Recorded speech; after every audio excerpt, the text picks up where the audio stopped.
Alright, okay, so we're doing this. This is our first recording.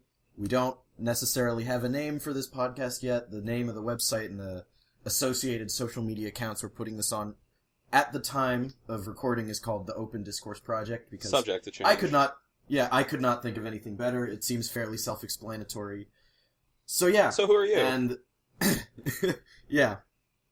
And so this is the part where we introduce ourselves. So I'm David. I'm running the site alongside Quay, who's also running the site. Is that their real name or like a nickname of it? Just the first name, yeah. I figure I want people to identify themselves, but I'm hesitant to tell people to use last names just because it's the internet and doxing is a thing. Yeah. And the whole point of this is to get people to disagree, so eventually people are going to get angry. That's the goal. So I don't know, I'm just trying to cover my bases. Yeah, the goal is to get people angry, but like, anyway, I'm sure. But like in a civil way. Yeah. In like a Civil War way. Okay, no. But, so I'm David. I'm co-host Jay, hello. Jay. With an A-Y. Except when you write it, it's J-A-Y, but when you think it, it's just the letter. Because that's how English works. Yeah. And the basic format of the show, or at least as we're gonna try it out today, as I initially sort of conceived of it, is, now that we've introduced ourselves, there's, maybe 5 to 10 minutes where each of us can sort of, what I'm calling soapbox, which is, we get a mostly uninterrupted rant, and then a discussion for maybe 15, 20 minutes. We'll see how that scales up with more people. Okay. It might not go too well, because, keeping with time constraints. And, so you get your rant, we discuss, then I get my rant, we discuss, and then we talk about stuff on the docket. So, like, today's docket is related to the election, and some stuff I put on there about issues I see about how we argue in over social media and even face-to-face in modern society. Okay, I'm ready to kick it off. I think, you're a pretty impassioned person, so let's hear it. So before we get started on everything, for the context of the listeners, Dave and I have had a history of doing talk radio for a little bit in college, where we would just get up late at night, talk about social, political things, and also some nerd garbage. So this is very much like picking up where we left off in that regard. Yeah. And we have the rapport, so we know it sort of works. Yes. And it's so weird not to have that shoegaze music in the background anymore. Yeah, this is a bit more of a legit attempt. Maybe I'll put it in. Before it would be, we'd go in and it'd be like super late at night, and it was school, and I'm an insomniac, so odds are I hadn't slept properly in at least a day. And I'd been like drinking for 3 hours by the time we started. Anyway. So, yeah. Oh, so actually, heading you off one more time, I will say, since this is the first recording, we want to grow this, and I want to eventually get a more diverse range of opinions on here, because I know myself, I'm a left-leaning moderate, borderline libertarian on some economic issues, and Jay is an unabashed liberal, and I love him for it. But I will try my hardest to represent a conservative side to things, simply having grown up in a conservative area, if I feel the discussion needs it. But eventually I want to bring in more conservative viewpoints, more liberal viewpoints, more moderate viewpoints, more of everything, really. And I, at the same time, am going to try to distance myself from, neoliberal rhetoric, because I've been, in the last couple of months, learning and changing a lot, so I figure I'm a little more fluid, a little less, strict labeled. So yeah, it's going to be good. We're going to learn. One thing we'll be experimenting with as well is whether, because I think the two of us will probably be pretty constant on the show. If one of us isn't here, at least the other will. Mm-hmm. But I'm sort of playing with the idea of, do we want like a permanent group, or do we kind of just have a revolving door of people for different issues, different dockets, different viewpoints? So we'll see how it develops, and I'm going to let you get on with your bit now. Yeah. I'm sort of hogging the spotlight. I wanted to first off, with my bit, I guess, try to establish like the ethos of what we're doing with this website. Like, current working title is Open Discourse. We have 2 articles posted on there already, one by you, called about the irritation game, that kind of gets into the rhetoric of how politics have, and just, any sort of discourse have been, problematic, like in the development over the centuries with the emergence of social media and the internet. Yeah. And then another one, which called The Sticky Situation, which I didn't read terribly all the way through, seems to be about positivity. It's written by the co-runner of the site. Because, I'm very fired up about socio-political issues all the time, but we also sort of want to put out, you don't have to write about politics. Yeah. It's literally just a place to discuss and try and be civil is what we're going for. And something, us, whether we're, speaking it here in the little podcast segment or putting it in articles, just sort of, getting things off of our minds, just talking it out, which which is why I'm really attracted to this project. I think it's tremendously healthy like that. And you talked about in your Irritation Game article how, in this big disclaimer up at the front of it, that it's all opinion pieces, it's not tremendously researched through, although you do have citations in it. And I am really into the ethos of, I guess relatively amateur pontificating and ruminating about topics and stuff. Yeah. I mean, me, the audience doesn't. I'm a very rhetorical person. I follow through with the logic of a situation a lot. Mm-hmm. And we are, by no means, we are not political pundits. We are not no. political scientists or even students of it, or law or sociology or anything. I am a software developer by trade. I am no expert. But the benefit of being able to the benefit of the internet and the modern information age is the accessibility of discourse. And the way I'm thinking about this is that it's and I pitched the potential title to Dave a while ago that it was just unsolicited punditry or unsolicited political discourse. Yeah, I remember that. Because we are by no means experts in anything. Nobody is really soliciting. Nobody's asking for our hot takes on anything. But in an age when everyone is so connected and informed and there's so many complex things going around, it definitely is unhealthy to, keep them inside. So this is really sending... And to me, it's also attempting to make political discourse for the everyman by the everyman. And I don't know if gendered terms bother everyone. That's just how I speak. But, to me, a lot of current events have been shaped by media narratives and a sort of monopoly and almost incestuous relationship that the media has with itself. Mm-hmm.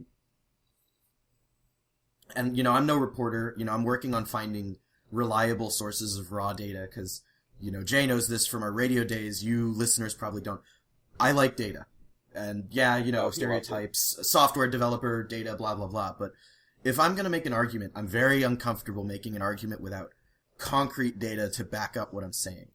Unless it's a rhetorical argument where I'm sort of posing a hypothetical. But, in general, if I want to talk about trends, I want to have data to back it up. And so I'm personally working on that. I'm encouraging submissions or people who are submitting things to work on citing anything they use if they feel it's pertinent to what they're saying. And the first submission I've gotten, which I'm really excited about, don't know when I'm going to post it, has got some citations in there. So the message seems to have taken. This submission that you got in, is this a full article by somebody? Or a quick it's a couple on it? It's a couple pages. Oh, wow. Excellent. So, outsourcing already. Yeah, well, that's the whole point of this is, I'm no expert. I'm no moral authority, no political authority. I don't really want anyone to be any sort of authority. I just want people to talk. Yeah. We're not communicating. That's the whole problem I'm trying to address with this. But we're talking in circles now, so, Go ahead and kick off with whatever you were going to say. I wanted to keep moving on from this. We're not trying to, shape any worldview or anything. We're not trying to, influence with, our own opinions and stances and worldviews and everything. We're not trying to impose anything. It's just an expression of ourselves in the process of doing this open discourse site. And I think that's feel free to comment or engage with us on social media, because that's, again, the whole point of this. Because we, even if we are tremendously, entirely wrong about something, the growth comes from, being able to more admit informed that. on it. Being able to admit you're wrong, being able to take in new information and adjust your paradigms accordingly. Exactly. Call us out. Make us wrong. So, in my planning if I'm ever going to be writing something for the site, I am probably going to do zero research for it. And it's just going to be an expressive burst. I would hope that it is, pretty well thought out and articulated, but I'm really not promising anything because, and maybe this is my point that I'm making with my soapbox bit, and it's been my whole ethos recently with the election and the complexity of everything is, man, just a sensation of being wicked overwhelmed by everything. And, all huge concepts go flying around in the media on politics and social problems and global problems that, the layperson is, not at all equipped to deal with or process or have an opinion on or be able to make any set decision for, if it were to be for a policy or something.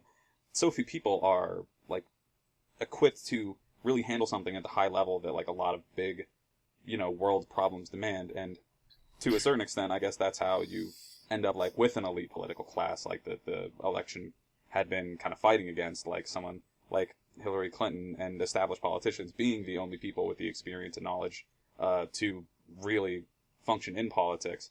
That's not where I was going with that, but that's kind of, I think that's neither here nor there. My point is, this was something I heard a long time ago, and it was from a Cracked podcast on anxiety and how anxiety functions in the modern world. Maybe I can throw in a link to that in the description once we post this. I referenced Cracked podcast a whole lot. Dave does not take them as a terribly good source, but... Well, no. Sorry, but the podcast is actually not that bad. I've listened to it a few times. I don't agree with a fair amount of what they say, but it's a podcast. It's their opinion. What I don't like are preachy listicles, which they've gotten pretty bad with for a while. I don't know if they've gotten better. Yeah. But anyway, back to you. The point of this, and they were discussing anxiety as the plague of the modern world, which I believe was the title of the podcast, was that so much of the structure of society right now is centered around generating anxiety. And that comes from politics and the news and advertising, kind of everything about the media and the media culture that you exist in generates anxiety. It's the reason, news anchors will come on for a quick commercial, say the sweeping thing that's killing your kids and eating your pets. Find out tonight at 11. They want you to worry about it. They want you to tune back into it. But it wears away at people when it comes from so many all directions around you in the world, and that they posed a thought process idea that I've been, I've been working with for the last couple of years, is that anxiety is a limited resource. It is a great resource, something that every human needs to function out in the world to motivate and to prioritize and to, do things. Also to survive. Exactly. If you want to go back to really, really old, hunter-gatherer, probably would fall under evolutionary psych at that point. Yeah.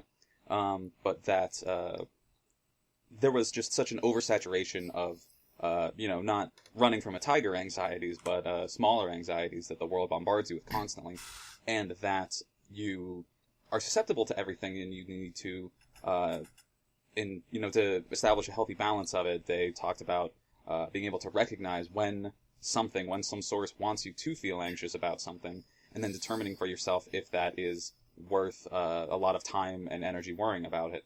And once you can figure out what's more important to you, you do end up shutting certain things off because they are sources of anxiety that you do not really need.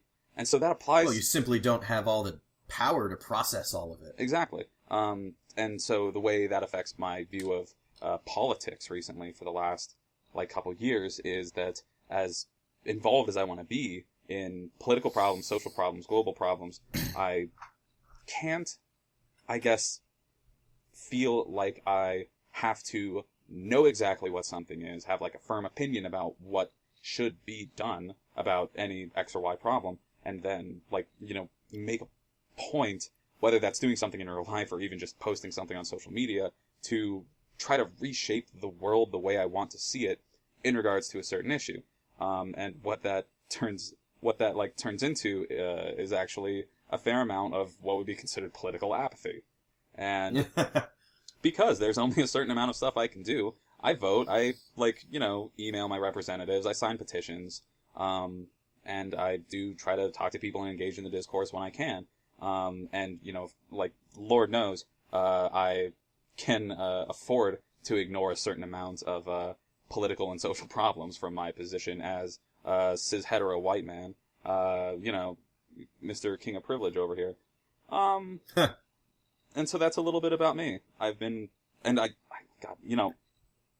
gotta like throw out all of these caveats all the time, because I do pay attention to things. I do try to stay informed on things, and I do, try to understand what's happening in the world. I'm not like when we are at a time where it's projected that there might be a rise in like neo-fascism in the United States. I'm not turning a blind eye to that. I'm not trying to stick my head into the sand. I'm just trying to balance minutia, or rather balance my priorities and cut off the minutia. For instance, one of the big highlighted political discussions of the last couple months has been the transgender bathrooms debate, and I think some people would say that's a smokescreen. Yeah, I forgot about that. The election wiped that off the map in terms of discourse. And I'm sure somebody's out there saying like that's a smokescreen to this horrible like big corporate trade pact or something that happened. Like it's a distracting political thing. Whether or not that was at all the thing, it is like a distracting political thing. You don't need to start like tormenting yourself about like small social and political things that. Well, and therein lies the problem too. Is everyone has different priorities. To some people, one person's smokescreen is another person's primary cause, and then you just see activism sort of eating itself over that sort of issue. That's a good point. I guess for someone who is trans, like the bathroom laws did become a more significant issue than they are for me. And I really want somebody to tell me why things are important, that I should not bury my head in the sand for them. But at the same time, I guess I reserve the right to say I'm not going to sweat it that bad. Well, no, that's your prerogative as a private citizen, is to be able to say, I'm prioritizing where I put my mental energy, my time, my money. These are the causes I care about. These are the causes I reasonably feel that I can affect change within my limited sphere of influence, and this is what I'm focusing on. Exactly. That's the kind of thinking that led me to do this in the first place was, I'm a digital man. I'm a programmer. I can make a website super easily. I know a radio guy. I can throw together a podcast. Yeah. This is how I'm trying to affect change in my sphere of influence. I think limited sphere is definitely like a big ethos thing that I've been revolving myself around. It's like I understand my limited sphere, try to, influence that in the way I can, put myself out and shape the world in the way that I can. But I'm not, you're only going to get dissonance if you want big structural change when you are, and you're like trying to get that when you are a small, not much impact kind of person. And when you are that kind of, small, not in power person, you lend yourself to collectivist actions, and that's voting, and that's petitioning, and that's calling your representatives. But I have in my past tortured myself a lot about not doing what I feel was enough, and I am trying to understand myself better in knowing what I can and can't do. That's interesting, because I sort of feel like I'm coming from the opposite direction, where, back in college, I was pretty much characterized by a lot of apathy, and also just general irritation at behavior that came with this apathy. Like, I don't care enough about these issues, but I hate how people are behaving about it, and I'm gonna, bitch about it and just spew salt all over the mic. And honestly, having been a graduated adult for a while and just watching things unfold, it's been sobering.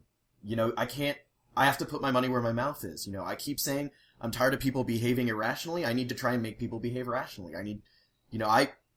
That's where my thing is coming from. So I'm sort of moving in the same direction from a different place, I think. Interesting. Cool. I am glad that we're coming from, we have our differences with it. I'm always worried that we're gonna, just echo chamber stuff. So, oh gosh, there was another thing. Oh.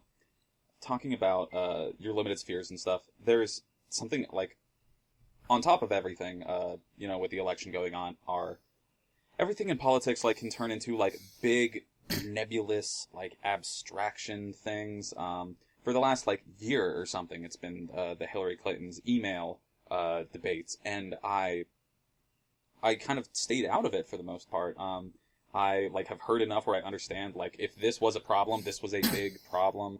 Ought to be addressed, but I didn't research it, myself because, you go on the internet, you research something, there's 100 conflicting stories and pieces of evidence, like so much can get fabricated, you never know what is the truth on anything, and maybe it could definitely... It's daunting. Yeah, it's daunting. It's daunting, and it can definitely be argued that I become overwhelmed and then shut down. That's for sure. Well, I don't think you're alone in that. Yeah.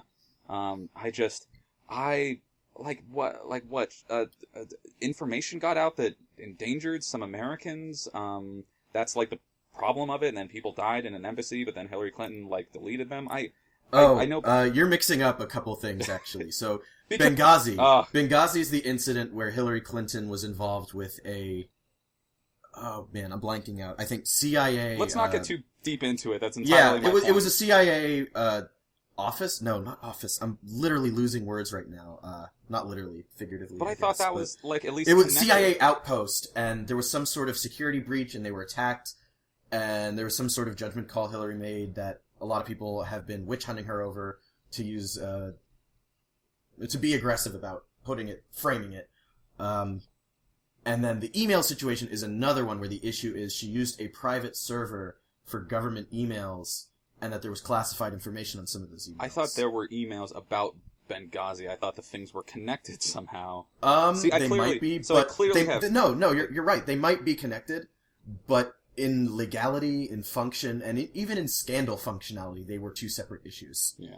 So this is something that swirls around me in the media, on social media, on the news, everywhere, and I got no idea what it's about. I see rhetoric, coming from both sides, this is egregious, this is a huge example of, why we cannot trust establishment government and all this, and that this is, this and that. And then, on the other side, it's well, yeah, business as usual, any other politician in the past has done this, we can't, look at it with a microscope all of a sudden, it's some new shit.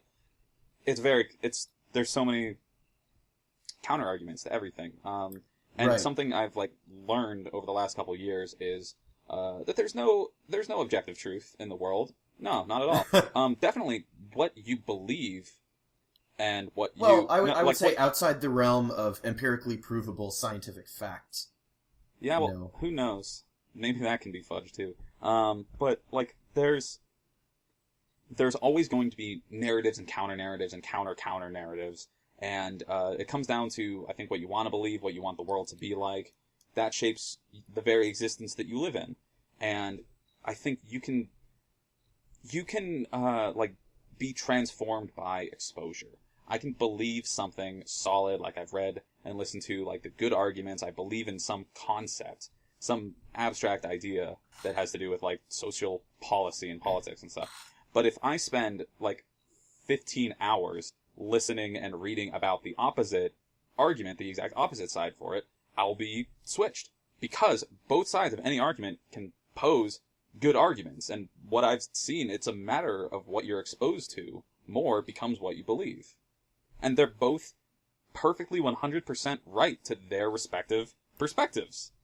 And so there's goddamn no truth. I try to be involved with things. I try to know things. I try to understand things as best I can, but I understand I might just be tremendously wrong, and I've only been absorbing backwards propaganda about any sort of topic when the truth of something is the exact opposite.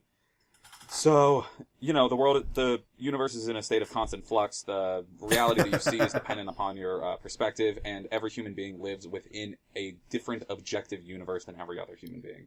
It sucks. See, it's interesting, because you're sort of tying into what I was going to talk about now for my bit. Segue! And that was information, and the spread of information is, I think, the cause that I will fight hardest for. Because one of my fundamental subjective truths, the only thing I would say to you is, I think, you mean subjective reality. Reality is a subjective experience.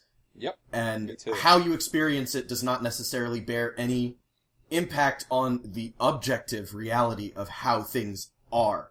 Without you as a person to experience it. Yeah. To get into a bit of a philosophical... real big metaphysical. There, but, if a tree falls in a forest and no one's around to hear it, doesn't make a sound. But the idea that the universe only exists because people are there to observe it.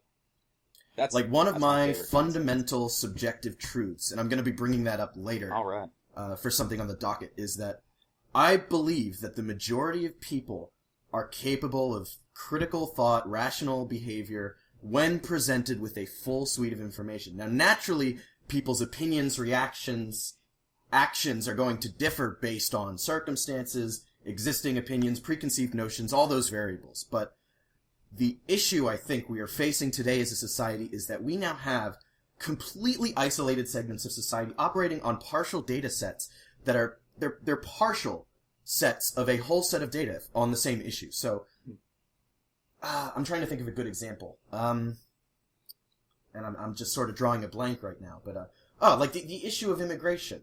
You know, you have the far, far left, which is saying everybody, and I'm going to mischaracterize this argument because I'm sweeping generalizations, but, you know, you have the far, far left that will argue along the lines of, you know, we should allow immigrants in and we should make citizenship more easily accessible, and here is the data why. And then you have the far right, the conservative right, that will say, no immigrants. Immigrants are bad. Immigrants bring crime. Here are the statistics why. When in reality, what I'm trying to say is, both of those statistics, or both of those sets of data, are part of a larger set of data about the issue of immigration. And if we had access to that larger set of data, if the media would give that larger set of data to the populace at large, I think people would be able to reach across the aisle a little bit more in terms of compromise and just discussing. Whereas, you know, you have one set of people screaming about how everybody's going to die in the streets because the immigrants are going to rape and kill everyone. And then the other side talking about how everybody who wants to crack down on immigration is inhumane and making people suffer.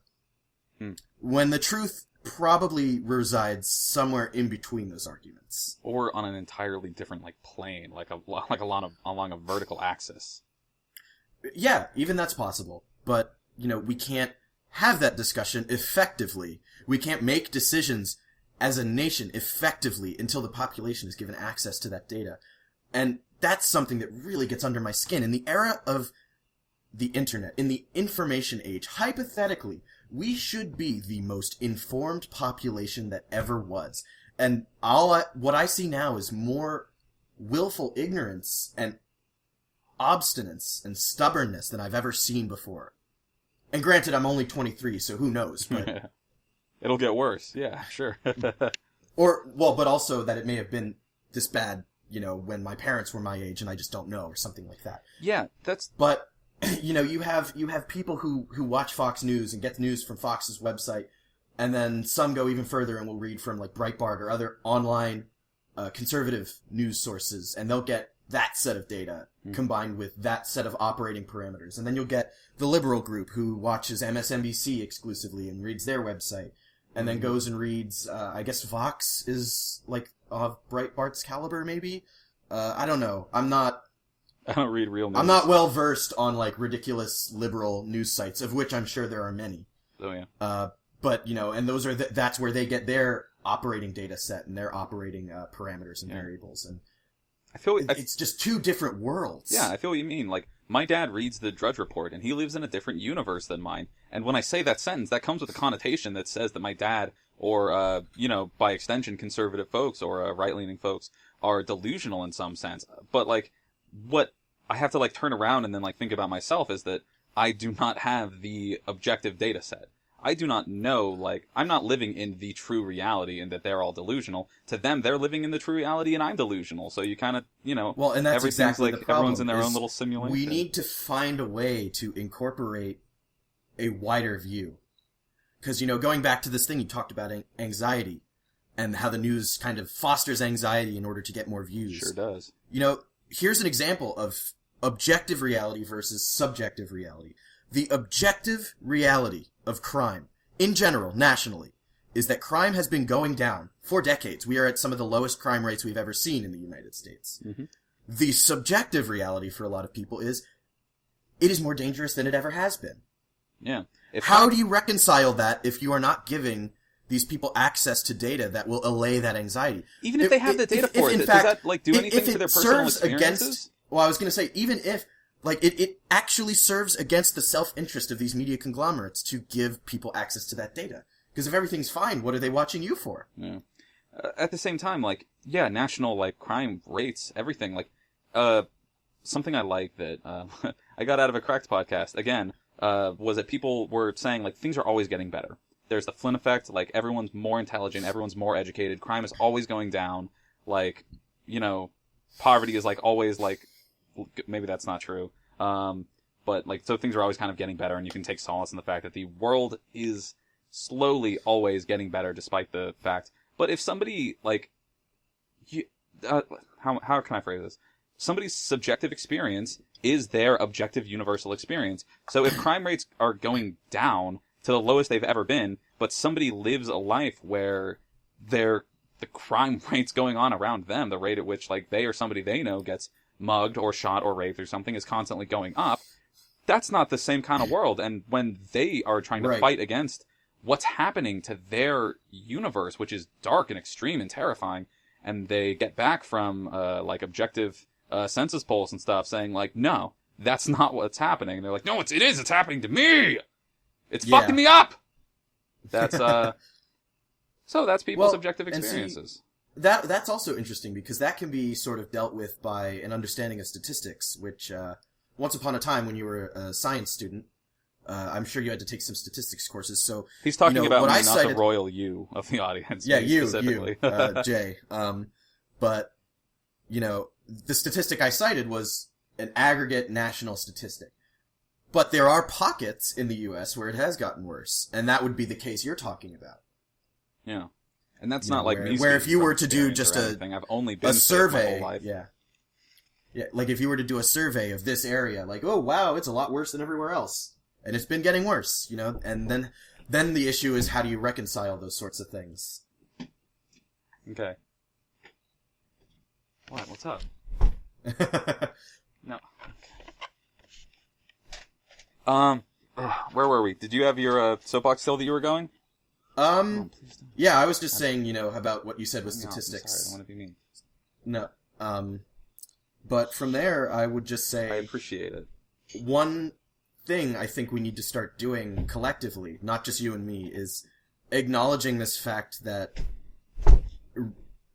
people's lived experiences are subjective, and that there is no one right view in most situations. And that we need to try and understand where people are coming from in order to compromise, in order to actually affect change, rather than do this terrible game of ping pong I've seen over the course of my life, which is George Bush comes into office, does some stuff. Obama comes into office, tries to undo a bunch of George Bush's stuff, and then does some of his stuff. And then now Trump comes into office, and all the Republicans are saying, we're going to undo all of Obama's presidency, which in all likelihood is not going to 100% happen just because of how the system works. It's like we have two worlds that are like... We have two worlds that are like trying to continuously unravel each other. Right, and they're vying for hegemony, and they're continually demonizing each other. And it just gets worse. You know, if you've already demonized someone, and they do something you think is bad, you're just gonna demonize them more, and the caricature just gets more and more extreme, until what you're looking at is not even a person. It's just some sort of amalgamation of all the worst aspects of the group or the side of the issue they stand with. And of course you're not gonna agree with that. How could you? It's not human. It doesn't have anyone's interests at heart. It's evil. It wants to hurt. I'm sure it doesn't but that's even, not the like, truth of it. The concept of that doesn't even, like, represent any one individual's, like, outlook on something. But well, that's why I said it's an amalgamation. Yeah. Everyone's like, it's just straw manning back and forth. It is. So, and I guess you can, like, throw out some, resolution that comes into this hippie sense of, like, oh, you just have to, respect everybody and understand everybody else's thing. And that's true to a certain extent. It doesn't sound good. It sounds like... Well, the caveat to everything I was saying earlier would be, it with objective truths, It's one thing to acknowledge another's subjective reality, subjective experiences, subjective truths, but if their subjective truth objectively causes significant harm, or even just minor harm, depending on how sympathetic of a person you are, how you want to handle it. If someone's truth, if someone's behavior is objectively causing harm, that's probably where I would draw the line. Like I've seen a lot of this, rhetoric with the election and stuff that, we shouldn't abide racism and stuff like that. And I kind of agree, but on the flip side, while there are plenty of actual proud card-carrying bigots who know of other facts and just choose to not acknowledge them, there are plenty of people who are just racist because that's what they know. Yeah. You know, and again, going back to what I'm saying, I feel if we expose people to more, we can break down these barriers. I would hope so. Yeah. I feel you, but you know, like rather than condemning them. I would argue that like unilaterally. I don't think like you can have objectivity. I think, well, not that you can't, but I think to have perfect objectivity is like harder than I think anyone expects that it is. Oh, absolutely. But I'm saying, in the philosophical sense, there is an objective truth. There is an objective reality. Yeah. Proving that to other people is probably a lot more difficult. And proving that beyond a shadow of a doubt is probably a lot more difficult because as people, we are inherently varied, diverse, and subjective beings. We can't 100% prevent the bleeding of our own subjective experience into any sort of study or whatnot. Do you think that the theoretical, like, mythical perfect objectivity, do you think you want that, like, in place? Do you think that's going to, like, benefit you and your viewpoints and, like, your worldview? It's going to, like, serve as evidence for you? I don't know. I think on some things for certain, you know, like I would say climate change denial is, you know, I think if we had a perfectly provable objective fact or objective study that we could show to everyone, I feel I would be validated on that. But, you know, the debate we would have a lot in college over the radio about the causal relationship between media and attitudes. You know, you think it's one way, I think it's the reverse. I don't know if I'd be right about that in like a perfectly objective study. I mean, just imagine, like, the universe is the exact opposite of what you think the universe is. If this a perfectly objective climate change study somehow comes out and it says, no, climate change is not a thing, you've been subjected to liberal propaganda that wants, what is it? Like, China wants to undermine American industry with climate change? That's one of the claims Donald Trump made, yeah. So theoretically, though, if the perfect objective study came out and that was the result of it, and it shows you that you have been subject to a certain amount of subjective bullshit reality, and that something you thought was kind of, like, incomprehensible was the objective truth. And so my lead-in question here is to say, like, are you going to accept that and, like, deal with that new reality? And of course, you're going to say yes, because we all want to say yes. I was going to say, I'd say yes, but, you know, I don't really know how I'd react if I were to truly be in that situation. People would question the validity of that study, of that objectivity, and then people would try to undermine it, of course. Well, okay, so here's the issue then. The underlying assumption when you say a perfectly objective study would be that the validity is rock solid. It is somehow, without a doubt, 100% objective, not influenced by opinion or bias in any capacity. You know, so moving past that, you know, I feel your question was more of, how would people process the study has been conducted by extraterrestrials that have no stake in any human politics. Yeah, no, but how would people process a piece of information that was 100% objectively true, that ran contrary to everything they've ever believed?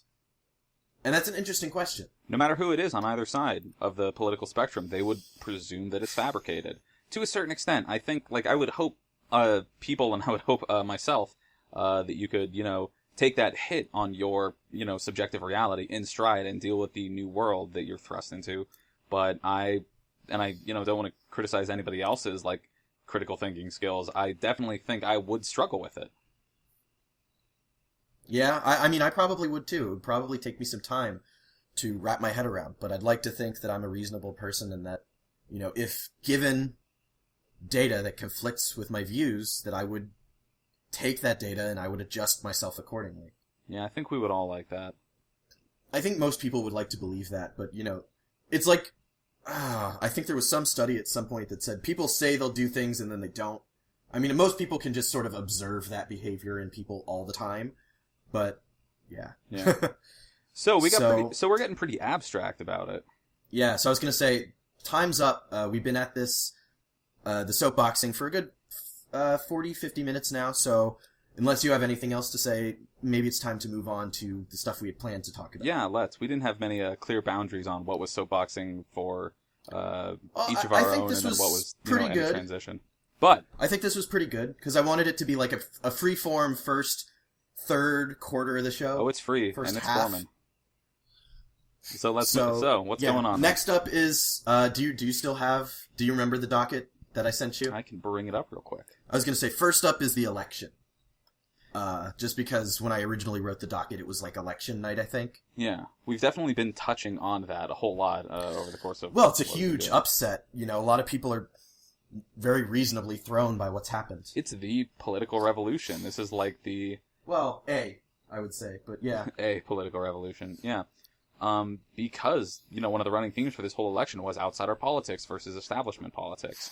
And that's why I put Trump versus Hillary first under the docket, or under the category of election, because it was very much, populism versus the establishment here. Yeah. Something I definitely want to say at the top of this, because I've established that we are doing some, amateur punditry, that we are non-experts, not trying to, make a big impact, just, doing what we do, saying what we say to express ourselves, And we're very fallible. Very. It's been it's been over a week. It's been about a week and a half since the election results. No, it's been, it has been just over a week. Wow, I thought more time had passed. I know, it's felt like a year. But, so, this is what everybody's talking about.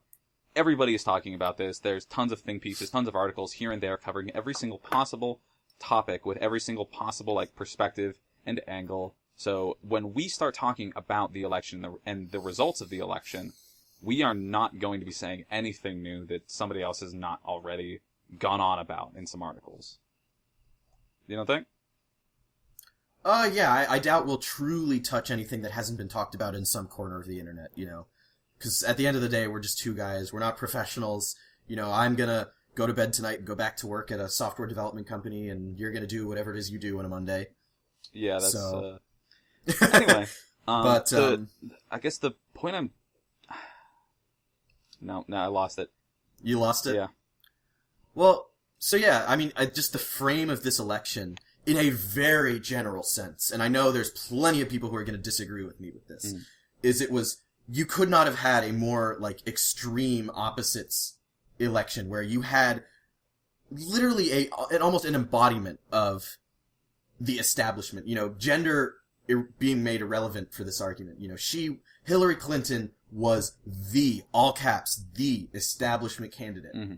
And then Donald Trump was perceived to be the outsider candidate, just knocking down political structures left and right. And I say breaking every precedent, he was going breaking beyond a lot of every precedents. expectation.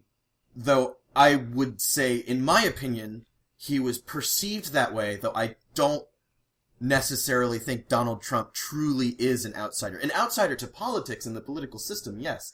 But he is a member of the highest class in America. Second only maybe to the political elites, if you want to say that they're the top ruling class of America. And that goes into a whole debate about money and politics, blah, blah, blah. I don't want to get into that right now. And I'm surprised that didn't undermine his rhetoric and his narrative a little more, because he was a total political outsider, but he was born into New York billionaire lifestyle. Right, and that's what I was going to say, is he was perceived as an outsider, but from my view, this is a man who has been living at the top, who is part of the class that has been, and both sides, all members of the political spectrum will agree to this, the American political system has been puppeteered by big money for a long time. Oh, yeah. The corporate entities are very, very rich individuals. He's been a part of that class, and to me, I see this as we've just invited a part of the class that has been walking all over the middle and lower classes into the driver's seat. And I know a lot of people don't see it that way, so, I'm hoping in comments or future sessions or future submissions I'll hear something to the contrary that, a good argument to why that's not the case. But to me, he's very much the establishment. He's just a different establishment. Oh, yeah. He doesn't know the inner workings of politics, but if you want to say there's a political institution and there's a financial institution, or there is an economic classist institution. And maybe that's it, is, that they didn't care that he was part of the economic elite. They just didn't want a political elite. Maybe that's it. Maybe that's the crux of it. Yeah, maybe. Something that I wanted to touch on with this was definitely how unprecedented absolutely everything about Donald Trump was. I don't know if I really mean that to his credit or anything, but I think it just is. There's no moral assertion to it. He blew past everything that we thought would get in his way. Like, you remember, like, way back in the day, there was some politician who, at a rally, went, yeah! Dave Chappelle, on his show, did, like, a bit about this politician at a rally, like, making a noise. And the media mockery that then circulated around him for that destroyed his career. This is something I should have done the bare minimum of research on to tell you the guy's name. I was going to say, do you know the name? I could look it up real fast. Oh, man. I swear to God, if you search Dave Chappelle, Byah!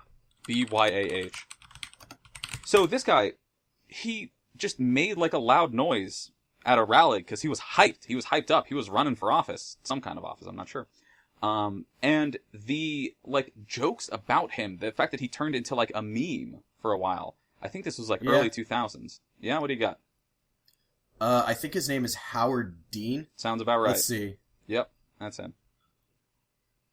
Yeah, it's Howard Dean. Howard Dean had this quote. He was at a rally. As far as I can tell. We're going to go to Washington, and we're going to go to Oregon. Ah!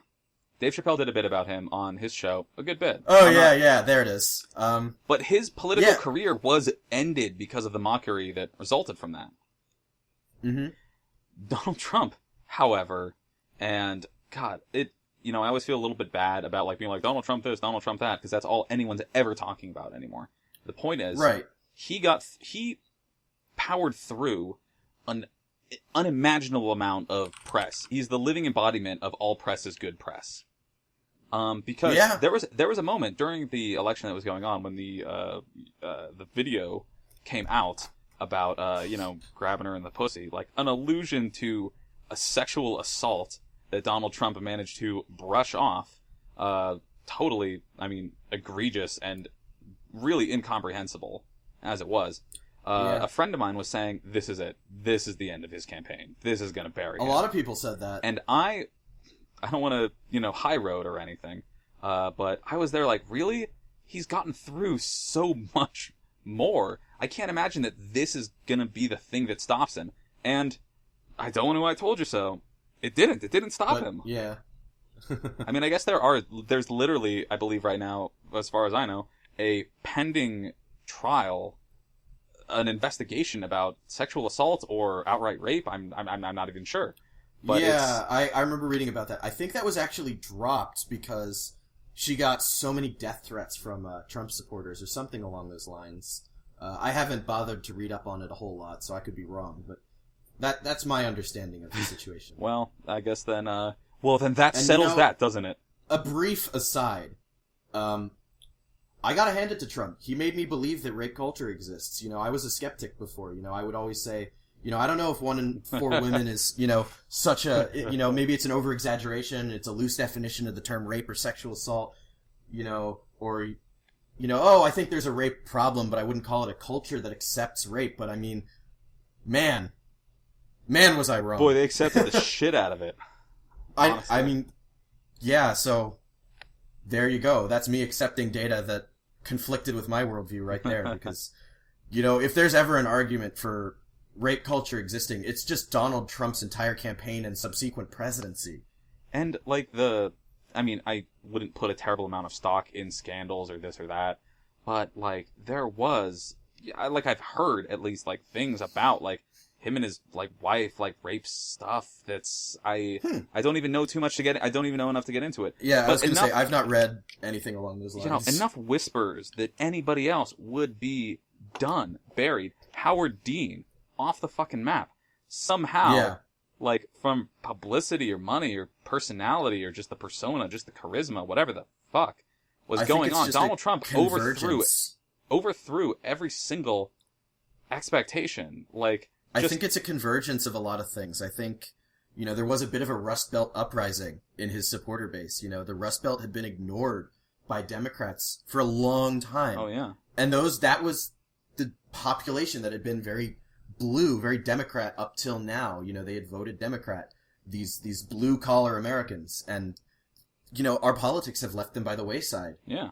And Donald Trump paid attention to them. And God knows, they would, everyone was hoping for this, like, establishment revolution, like, because everyone. Well, I mean, look in at the Bernie country has been Sanders' campaign. Everyone in this country has been dissatisfied with the state of politics. Like, what's Right. I mean, well, like, look at Bernie Sanders' campaign, and I think, I'll get to this eventually, but I think that resolution is actually part of what hurt Clinton as well, that was never addressed satisfactorily? satisfactorily. Yeah. Yes, thank you. But it's not just a blue-collar American uprising. Don't get me wrong. I don't want to mischaracterize this, and I don't want to mince words here, because I'm taking a hard stance right now. There was also a very significant racist element here. Yeah. He mobilized actual card-carrying, out and proud KKK members and white nationalists, bigots in general. Isn't some dude he just that was a pretty solid part of his support. Yes, Steve Bannon, he's put him in a White House position. I think it's like a chief strategist, maybe? Some White House position. And Steve Bannon, for those who don't know, runs Breitbart.com, and there's a lot of, not coincidental, there's a lot of circumstantial evidence that points to him being an anti-Semite and all-around racist and misogynist. Though, to be fair, there is no objective proof. There's no, factual recorded proof that he is what, a lot of people would have you believe about him. I don't know. I don't like him. I think he's an anti-Semite. But, to be fair, all that we have is hearsay about him being an anti-Semite. Yeah. I've heard that too. And, of course, because neither of us know the dude. Neither of us have, gotten drunk and had, drunk political conversations with the guy that, would theoretically reveal that kind of stuff. I don't know. Yeah. So, no, there was no Steve Bannon's grab him by the pussy recording. Yeah. So in terms of him being anti-Semitic, what should we, I don't want to, air any kind of business, but a significant differentiation between Dave and I is that I am Goyim. And I'm a Jew. So.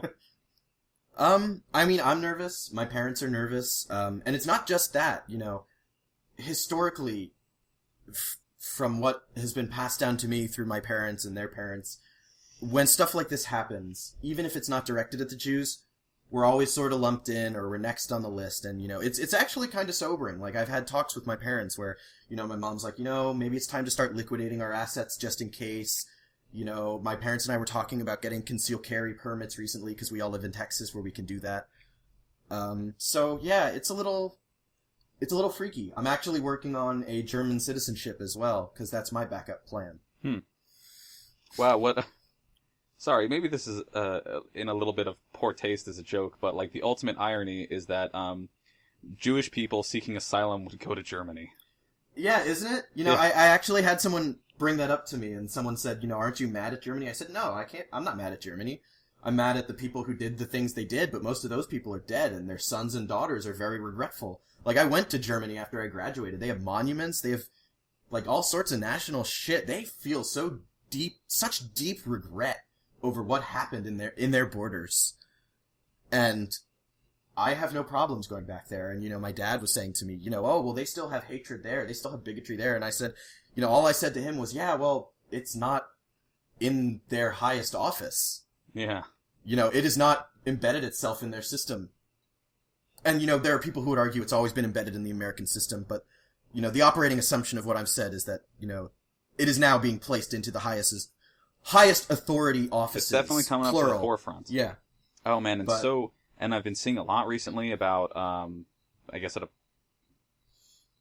Are you there? Yeah, sorry. Did I cut out? No, my things have been seizing a little bit.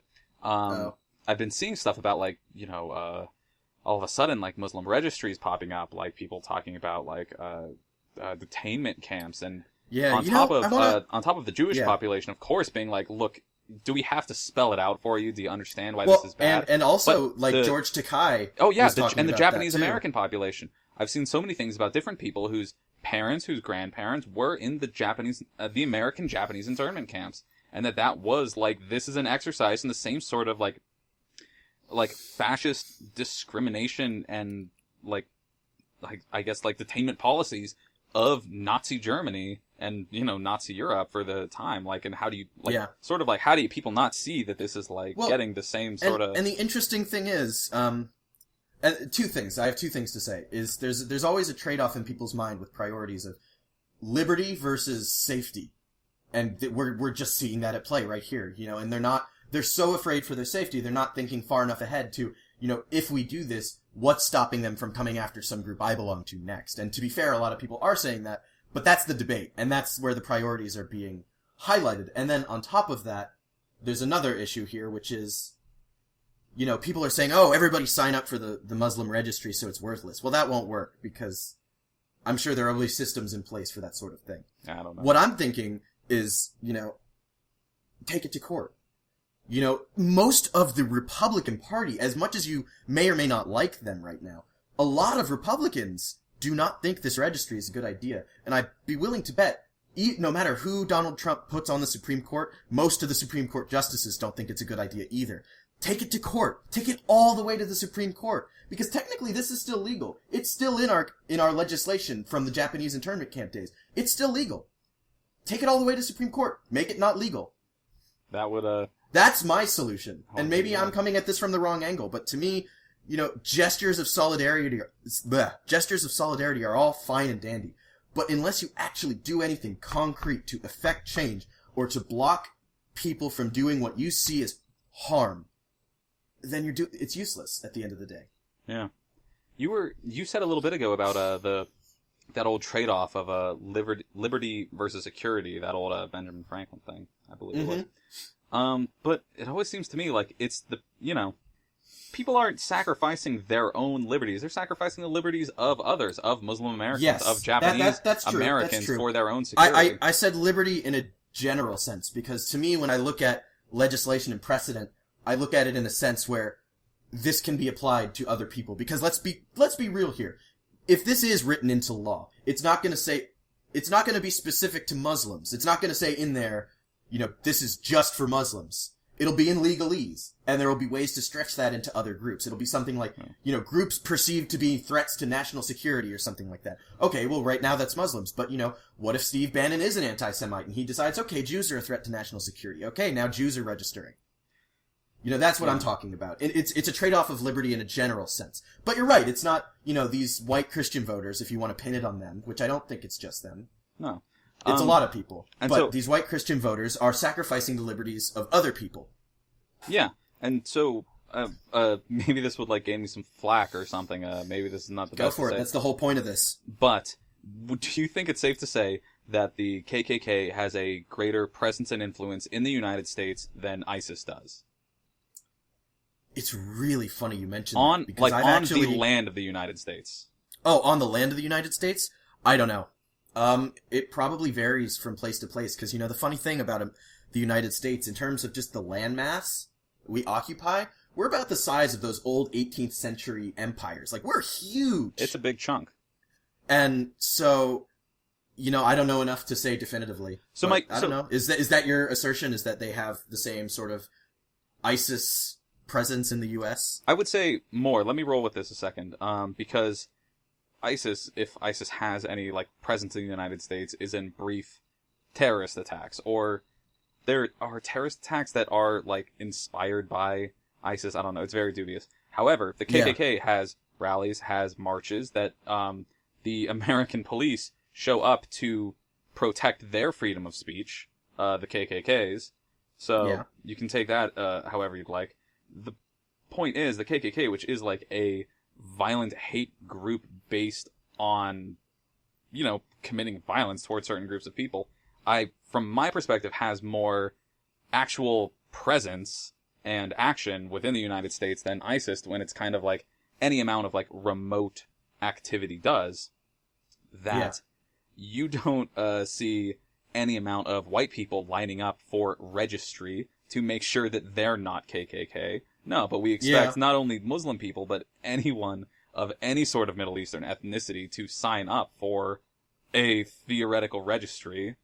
It's no one's volunteering themselves to have their liberties brutally constricted for the sake of the security of others, especially not white people. Okay. That's my thing. I don't have anything to say about the KKK being more or equally influential as ISIS. I don't know. I've not read up enough to say anything conclusively, in my opinion. But I don't know. I think the freedom of speech issue is a tricky one because that's, to me, as you, Jay, know, that's an important issue to me. Yeah, universally. Because, the police are there to prevent it from getting violent from either end, really. But, where is the line between expressing your right to assemble, your right to free speech, and inciting violence? And I want to say I think there's actual law about that sort of thing, but, I'm not a lawyer. I don't know. There might not be. This comes down to... That's a tightrope to walk, where is what defines inciting violence? Yeah. The KKK is probably openly doing it. But, where they don't just incite, they commit it. That's the KKK. But there's a line there. At what point does something become inciting violence, and should that be a criminal offense? And that's a whole nother debate that I don't know that we're going to really have the time to get into. Yeah. Honestly. But to pull it back a little bit, this back to the Trump versus Hillary. Yeah. Well, I'm not that far.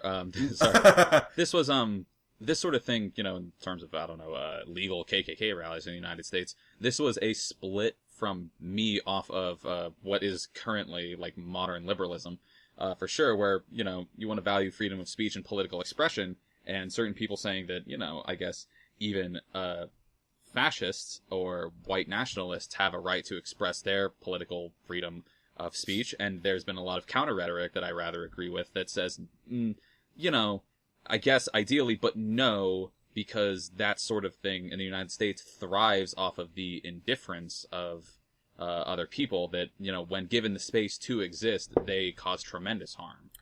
Well, and that, I think both arguments are valid. And so this is like a big conflict of modern liberalism is like, do you allow like horrible fascists and this monster politics to have its own platform for itself because of your ideals of that any sort of political differentiation, diversity discourse should have its own platform? But is there anything that you would say, shut it down? All you do by making it illegal would be to push it into the shadows. It would still exist. In fact, it may even be more dangerous there. Yeah. Depending on how hard you hit it, like it could, do a martyrdom thing. But even more importantly, is, again, where's the line? How are these things defined? And how do you ensure that these sorts of legal structures put in place to keep specific groups from speaking will not be abused by future leaders? Like, here's a good example. I've never been too keen on a lot of this surveillance stuff that goes on in the U.S., but a lot of people are for it. Again, the security versus liberty trade-off.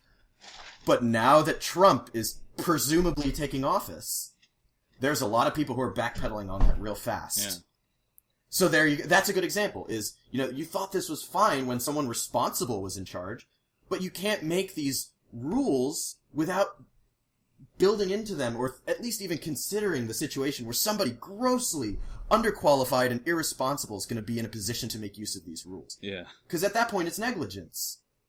But, pulling it back to the, the election discussion, we've discussed the elements of Trump's rise to power, and I think I want to briefly touch on what I see as the elements of Hillary's downfall. And I'll start with this. It had nothing to do with her gender for the most part, I think. There are always going to be sexists out there, and I'm sure they didn't vote for her because of that. But at least that like evened out with the push for first female president, like that.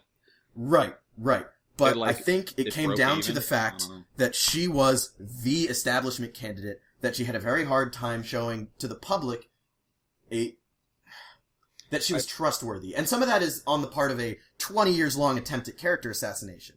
Mm-hmm. But if she's as smart as everybody who supports her so fervently says she is, if she's that smart, how can she not keep her nose clean? How does she keep giving these people fodder? That's my question. Yeah. And that was part of, like, when the email thing, like, was happening, it was kind of just like, this is the dumbest. Like, how do you fuck that up? And then part of me was just like, is it fabricated? Did she fuck it up? I don't know.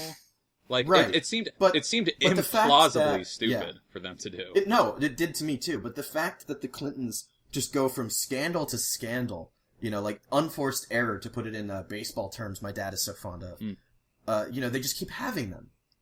Why are they not exercising better judgment? Are they arrogant? Are they stupid? What's going on? I don't think they're as corrupt as a lot of people seem to think, but, they definitely come off as elite and disconnected. Yeah. And when and I think that I think that is what it came down to. Yeah. And combined with the fact of how she won the nomination over Bernie Sanders, when a lot of these people who either didn't vote or voted for Trump were so energized about him that she won over him in a seemingly illegitimate fashion. Mm-hmm. That was enough, I think. A lot of people voted for her out of sort of, well, I don't want Donald Trump and I don't like Hillary Clinton, but I'd rather have Hillary Clinton. Yeah, well, that was me, I guess. This was something I talked about with my roommate for a while, and I guess the listeners don't know who that is. It doesn't matter. The point is, what we talked about, that was just a dumb context that doesn't even make sense. Yeah, Moving it's fine. On. What we talked about was this election had been characterized by outsider politics in a huge way. Bernie got huge support for being, I guess, a little bit more establishment because he'd been a senator for a while, but he had always been contrary to the political establishment and, had this big history of fighting against it, and, the money in politics and everything, being really anti-establishment. Trump also, hugely anti-establishment in a different way. And the greatest, failure of the Democratic Party was, giving up on that outsider politic revolution that was the big theme of this election, and whether it was a legitimate nomination or not, nominating Hillary, who everyone on both sides was pretty soured about. Yeah. Well, and that's what I'm saying is that if you just look at the energy, the people who came out and voted for Trump were a lot more energized than the people who came out and voted for Hillary. Yeah, it's pretty reluctant, let me tell you. And we cannot fall into this trap of, if you didn't vote for Hillary, I guess you just didn't want a first female president. Or you're just a sexist. That's a huge oversimplification. And in fact, I would say that sort of oversimplification is what drove a decent number of people to Trump.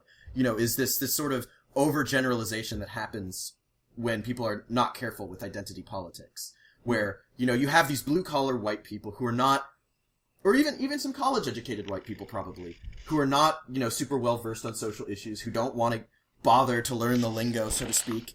And they hear this stuff like white privilege, they hear, and it sounds a lot like, white people are the root of all evil. I'm not saying that's what they're saying, but from an outsider, that's what it can be perceived as. And so their internal reasoning is probably going to go something like this. Okay, well, if you're not going to give me any choice, if everything I do is somehow inherently racist, unless I, flagellate myself and say, you're better than me, I'm just going to be racist. Liberalism. I'm just going to be racist. I'm going to throw in with the bigots. And I have no doubt that was a part of it. You act defiantly about it. Well, it's like taking a shit on the floor because you're so angry, and nobody expected it to actually land, but here it is, and now we gotta clean it up. Yeah, that's a good metaphor for it.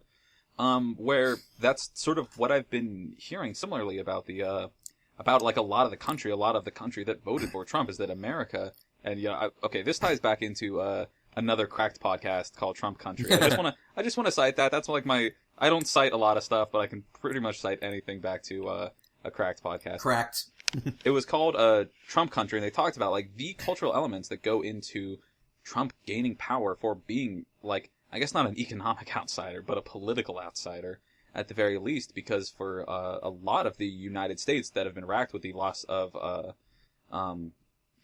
manufacturing and industry jobs, because God, forever how many complex economic reasons they're getting outsourced, or I don't know, a lot of ex-industrial America has, been really getting the shaft over the last decade or so. Right. Well, that ties back to what I said when they've been ignored by American politics. Yeah, and so, they get the attention of American politics and American social politics and stuff by saying that service. This is what they absorb the message that what they do is the problem, that it's racism, that it's sexism, that it's transphobia, and that comes down to the rural working class American culture, a totally different culture than American urban culture. Right. And the message they receive is that they are the problem with the world in their culture and their behavior when they are on the shit end of a bunch of complex economic factors. And this is not in any way to condone any amount of bigotry, but I think it's... But they're in survival mode. They're in yeah. self-preservation mode, and I think it's saying, like... Right? Yeah, and it generates a lot of resentment, a lot of unrest, and it comes down to... And I use this... it's this Martin Luther King quote, and it applies to, like, a lot of, arguments that serve left-leaning discussions. But it's that a riot is the voice of the unheard, or a riot is the language of the unheard. And what happened with a lot of the country voting for Trump is a political, judicious riot. They're, like, a lot of politics are not responding to their problems and demonizing them in a certain, like, amount of ways that I don't necessarily disagree with, I would say. But the point is that they've been so disillusioned with the political system that along comes whoever the fuck Trump, who, just wants to tear shit down in his own way. And so, of course, I've talked about this with my roommate a lot, and I keep seeing it reflect on me like I'm trying to, like, rationalize or argue in favor of Trump country. And that's not necessarily what I'm doing. I'm trying to understand their ethos and their mindset and their motivations for what they have done. That's been my journey as well, is trying to sort of understand that perspective. Yeah. And there's something else I think that no one's really talking about that I think is really just going to come back and just screw these guys over even harder, is technological unemployment. So many jobs are becoming automated. I know that the trend in manufacturing is actually moving back a little bit towards people. They're finding that having some automated processes with robots, but with people there to maintain and, quality check and, fill in the gaps is a lot better than just doing it completely automated, which makes sense.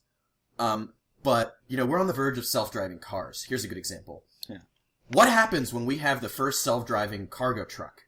Truckers everywhere now out of jobs. Yeah. And there are actual small micro-economies around truckers. There are trucker rest stops. There are diners that almost no one but truckers go to in these small towns where those are, like, the only jobs revolve around catering to the needs of vagrant jobs. Yeah. Gone. All of it. Gone. What do we do? Technology, like, historically destroys industries for better or worse. And for a lot of times and for a lot of people, it's worse. And more examples would be, self-checkouts at a grocery store. That space used to be for people at manning the register. When you want to withdraw or deposit money now, you either do it online or you do it through an ATM.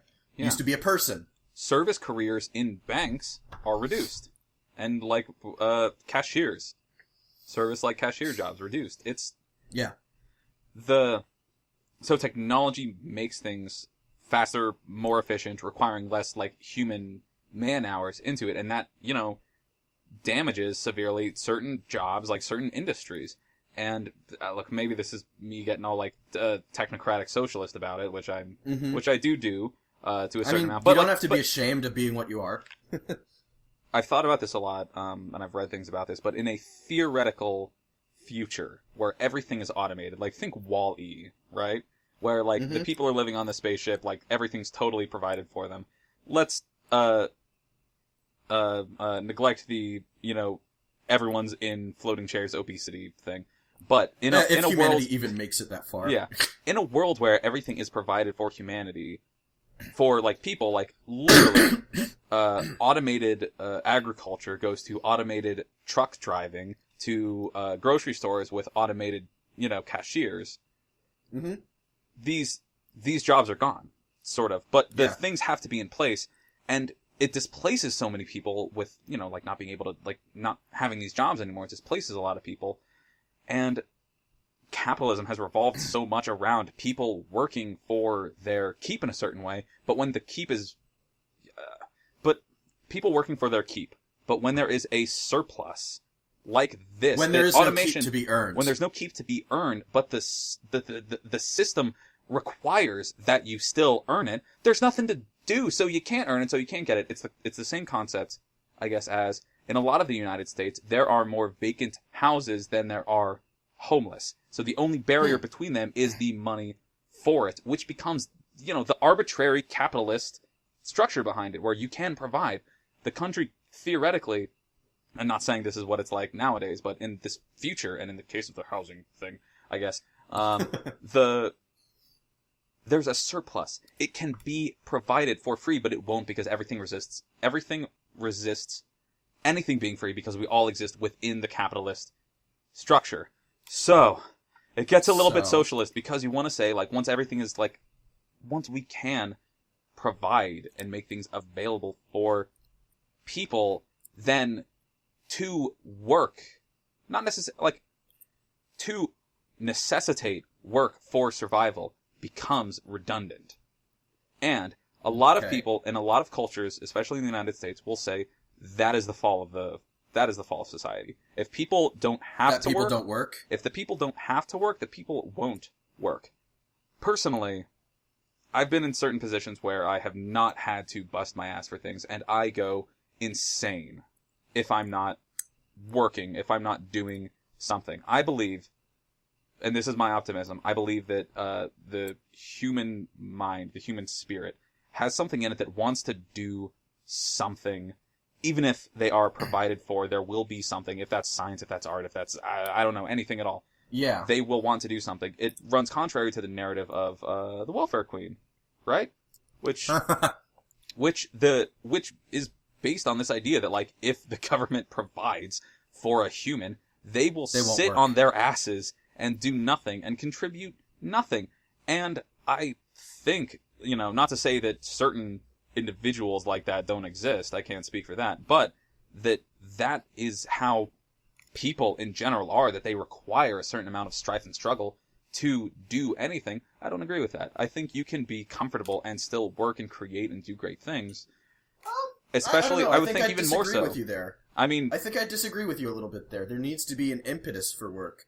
I know people in general like to achieve. It's how we organize our social order, which is part of why capitalism works the way it does, is because people aggressively want status. And money is status in a lot of ways. Yeah. But if there was a baseline, if there's no strife, there's no struggle, I think there is a significant portion of the population that would just say, "Oh, I got everything I need. I'm happy. I don't need to do anything." But then the question becomes, in a post-labor society where everything is automated, post-labor, that's the word. Is that even a problem? The question then becomes, what happens to our social hierarchies, our value systems of goods and services? How does that all change? That's a whole intricate what if. Yeah. But, my personal belief is that when we hit a certain point where technology's replaced a certain amount of jobs, I see it very likely we have, like, a second Luddite uprising. Do you know what Luddite is? Vaguely. They're like people who vehemently deny technology. Okay. To put it in the super duper inaccurate SparkNotes version. And that they would essentially say, screw you, screw your technology, we want our jobs back, we want our livelihoods back, we're gonna break your machines, and we're gonna take our jobs back. And then we're gonna see legislation that forbids job automation. Huh. That's what I expect to see when we hit that point. That seems rather than rework our entire system into this sort of, like, idealistic post-labor society you're sort of proposing, I see people just getting super angry and breaking stuff. Which may, for sure, there's the strife of it all. Who knows? Yeah. So, pulling back once again, one of the other things that I put on this was the third parties in the American election and just the system in general, and how I've always been someone to say we need an odd number of political parties in the American system, because look at what we've got now. It's a binary system. Yeah. And this binary system is not working because you've got this action-reaction system that's just going further and further to the opposing side. Especially when they're to the extremes. To the extremes. To the point where nothing happens. And it's just absurd. And, to me, the answer is third parties, fifth parties, seventh parties. I like odd numbers. Sue me. But wait, does seventh parties mean seven parties or a seventh layer of multiple parties? Sub-parties? Alright, disregard that question. Keep going. Sorry. But, the problem with that is, the system is not set up in a way that will work. And that's what really bugs me when people vote third party, is all they're doing is they're drawing votes away. And this is just with regards to the presidential election. I know that third parties will sometimes win, like, local elections. Yeah. But in a presidential election, all they're doing is drawing votes away from a candidate who aligns more closely to their views. Mm-hmm. And because it's a binary system, your vote for someone has a second function as a vote against someone, which, I touched on when I said a lot of people were mostly voting against Donald Trump, not necessarily for Hillary. So your vote for Hillary counts as a vote against Donald Trump. Your vote for Trump counts as a vote against Hillary. It was a spiteful election. In voting third party, you are passively allowing your worst case scenario to come to pass. I encounter this a lot because I'm in like a lot of these like leftist spheres. I'm on Tumblr a whole lot, and a whole lot of people were talking about like, look, we know you like Jill Stein, we know you want to vote Bernie, we know you want to write in Bernie. Like, look, as great as that is, if you cut into Hillary's voting base, that only gives Trump more power on it. Right, and that was the thing, is the third-party candidates drew more votes from Hillary than Trump. And then post-election, all these posts studies, where people are like, hey, 11,000 people voted for Harambe, the dead gorilla. So... Wait, seriously? That was, I think, a thing that really happened. Like, people wrote in Harambe as a joke. This wasn't even an idealistic third-party write-in. This was a joke write-in. And people are saying, like, look, like, why? Why even... Like, come on. But at the same time, like, I don't know if 11,000 votes would have, like, turned the tides. Well, and some of it comes down to, I get that people want to protest, and they're like, oh, I'm casting my vote as a protest. And to me, it goes back to, think about the results of your actions. Protesting is fine. It exists to make a statement. It's necessary. But what is the impact of this protest, this particular form of protest? Yeah. It's not a constructive one. So why are you doing it? Yeah, it was a really weird, really interesting election. Though, that being said, I'm on the fence about this mentality that if you voted third party, or if you voted, if you didn't vote, you don't have the right to complain, because I feel like the system is set up so that you are explicitly given the right to complain at all times. Oh yeah. I would think. What?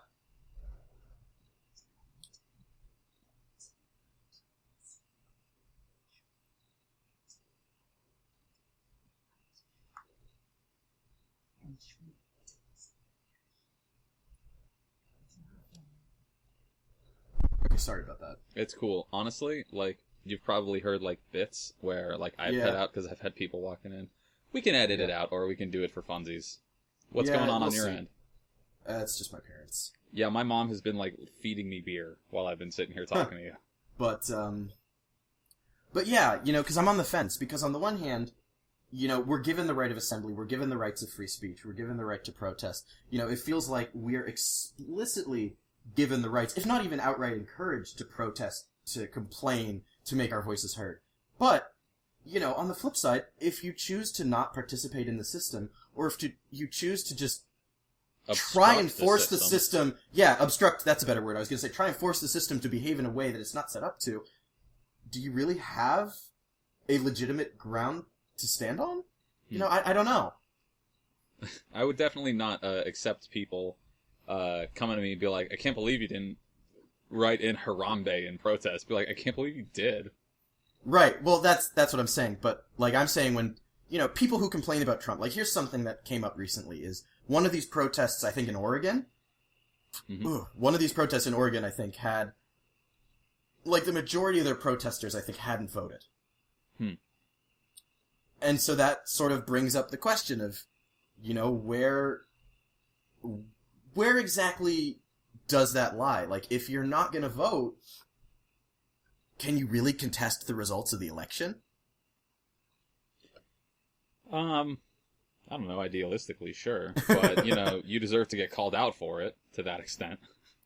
Yeah, I mean, getting called out for it, but then there's also this rhetoric of, like, oh, you deserve Trump. Well, it's like, I don't want him. Nobody deserves that. I was gonna say, like, you can't just say, oh, you deserve this person who is going to affect everyone. That's so stupid. That's like cutting off your nose to spite your face. It's like, oh, well, I don't like you, so you deserve this, even though I will also suffer from this.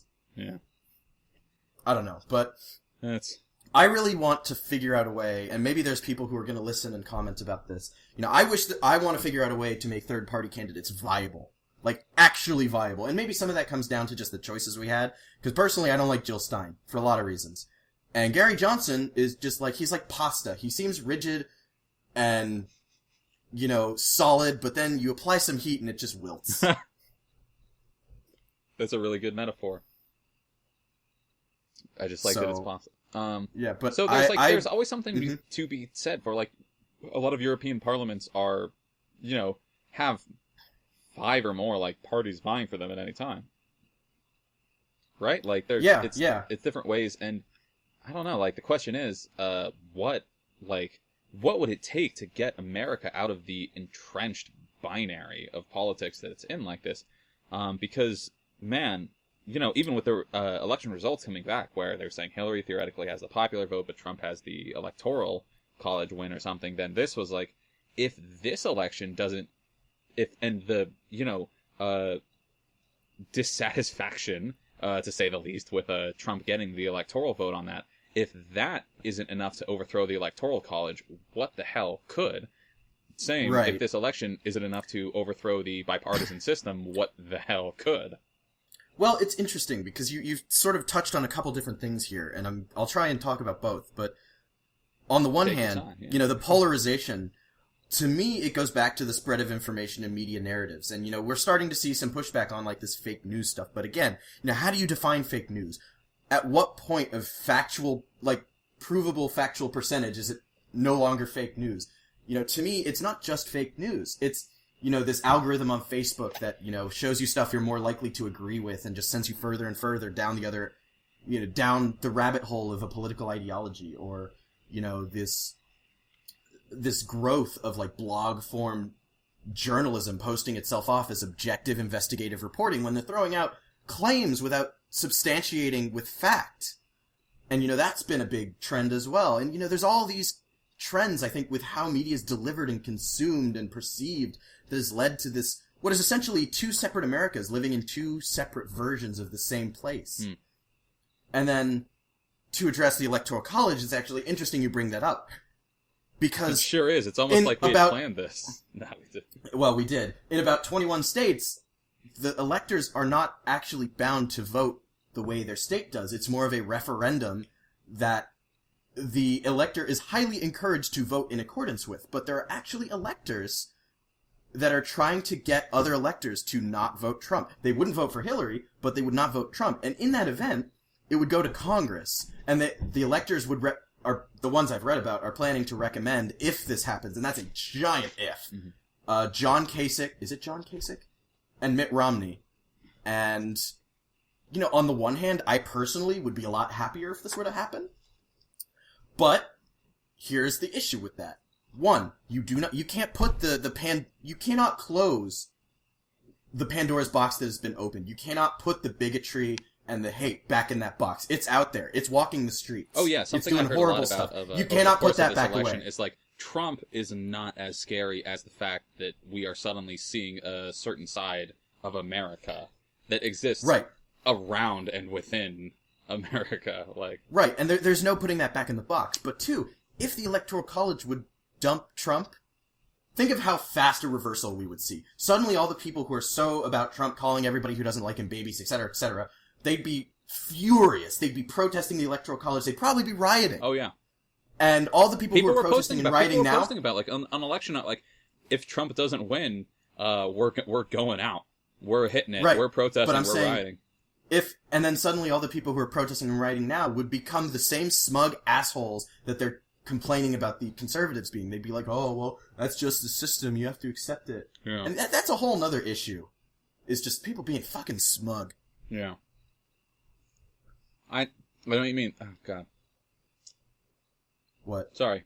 Nothing. Back up. So. Yes. Good dead air. What were we talking? God. Christ. Electoral College dumping Trump riots, perhaps? Racism in the streets? So protests were happening immediately. And I have seen on Twitter and on Tumblr and on various other places, the same people who had posted about, like, look, if Trump doesn't win, it's an example of the system being corrupt, fighting against them the whole time, so we ought to take to the streets, grab your muskets, do your this and that. Literally, Christ, I should have researched, I can't remember the name of the guy, literally tweeted, post about, like, if Trump doesn't win, I'm going to grab my musket and I'm going to take to the streets. And someone just... And then the next one was after he won, right? Yeah. And so someone was just like, what are you talking about with muskets? And be like, I'm talking about protesting. And they're like violent protesting? What do you mean? What do you need a musket for? But, even, like, a musket's not a good gun to, commit violence with. So it's at least... No. it's at least symbolic violence. But then, same dude, same Twitter account. He was some Republican pundit. I can't remember his goddamn name. But then Trump wins. People go out protesting. I was in Philadelphia for the first couple nights, or for a lot of the nights. And God, I didn't go to the protests. I wish I would have, but I chickened out, honestly. And the dude was then tweeting again, like, all of these liberals are being babies. You gotta just accept the results and deal with it. It's like, Mr. Muskets, if he loses over here, is now preaching for just stoic acceptance of it. Yeah. Yeah. Well, and the irony here is it would have been the same. I think definitely either side. Yeah. Then and that's part of the problem. If Trump supporters had rioted tremendously, which I imagine it would have been tremendous, then we would have condemned the ever-loving shit out of that, guaranteed. But I don't even know if any of the anti-Trump protests have gotten terribly violent. I don't think they've become, like, huge riots. I know that there have been, like, pockets of violence. I saw one picture of a burning garbage can that circulated around to a lot of different sites. But, maybe they're grasping at straws. Yeah, I don't know. There have been pockets of violence. I don't know if it's anything that could be classified as an actual riot. Because a riot, generally implies a significant property damage cost as well as, like, people actually doing harm to lots of other people. Yeah.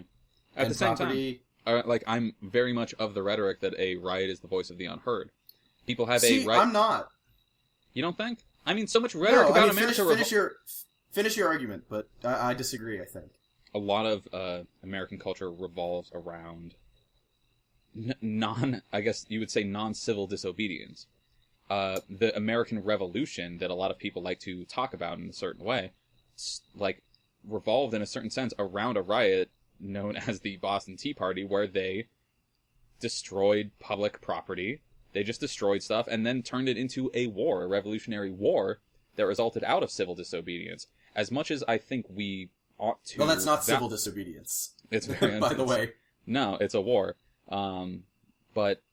Well, the Boston Tea Party was not civil disobedience. That is the definition of not civil. Yeah.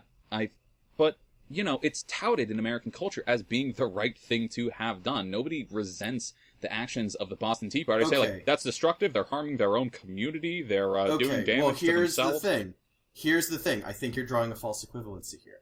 Because when you're rioting, there's no target. You're just raging. The Boston Tea Party was a targeted... Yes, it was destructive. Yes, it wasn't civil.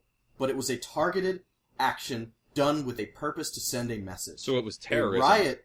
Right, well, yes it is. It was terrorism. History is written by the strong and the victors, etc., blah, blah, blah. I just botched that colloquialism, but idiom or whatever, I don't know. But the Boston Tea Party was done with intent and with purpose, and it stayed to that. Like, it didn't expand beyond that. Like, you didn't suddenly see people running amok in the street carrying crates of tea and throwing them through shops and crap like that. I mean, maybe that did happen, but it wasn't put in the history books. Who knows? But, when an anti-Trump rally turns into a riot, they're not trying to prove a point. They're just mad. They just want to break stuff. And all that does is it discredits them in the eyes of people who are either ambivalent or who already disagree with them. Ideally, the destruction affects those in power. That's like the right, ideal right. But it's never that way. It's almost never that way, though. Yeah. Like, a riot, an honest-to-goodness riot is like shit thrown through the windows of shops, cars set on fire or maybe even exploding, people hurting each other. Like, there's nothing productive about that. Like, yeah, sure, it's the voice of the unheard, I think is what you said. Like, yeah, they haven't been listened to. But if you want to be destructive, if you want to channel that anger, at least, like, pick a target, decide on, like, an outcome instead of just this directionless rage that accomplishes nothing. And I get, now that I've said that, those words that came out of my mouth sounded an awful lot like me telling people to do terrorist-type things. Don't do that. But what I'm saying is, a riot gets you nowhere. A protest can be effective because what it does is it raises awareness. But then, again, what are you going to do with that awareness? How do you translate that momentum in public opinion into some form of concrete action? Yeah. And therein lies the trouble. It's very large, complex, abstract concepts that we're grappling with. Yeah. So, I would bring it back to, we're not professional political scientists. We do not know We are not. Shit about nothing. We're just talking. That's what's up. Yeah. So, I definitely believe in the rhetoric of rioting, and of course, if, like, a riot can raise huge amounts of hell and have no effect against the type of people that made the decision that the rioters are dissatisfied with, if that's, like, the ruling class, in some way, you can definitely have a riot that has no effect like you want to. And I don't know if even any riots have come about the Trump victory. I don't think there have been, like I said before, I don't think there have been, like, any big riots. I think there have been pockets of violence that sputtered out pretty quick. Because, to the credit of a lot of these protests, they're making a big deal about being nonviolent. I've also read, like, some rhetoric a while ago about nonviolent protesting, in that the problem with it is that it appeals to the morals of the oppressive class, which is inherently...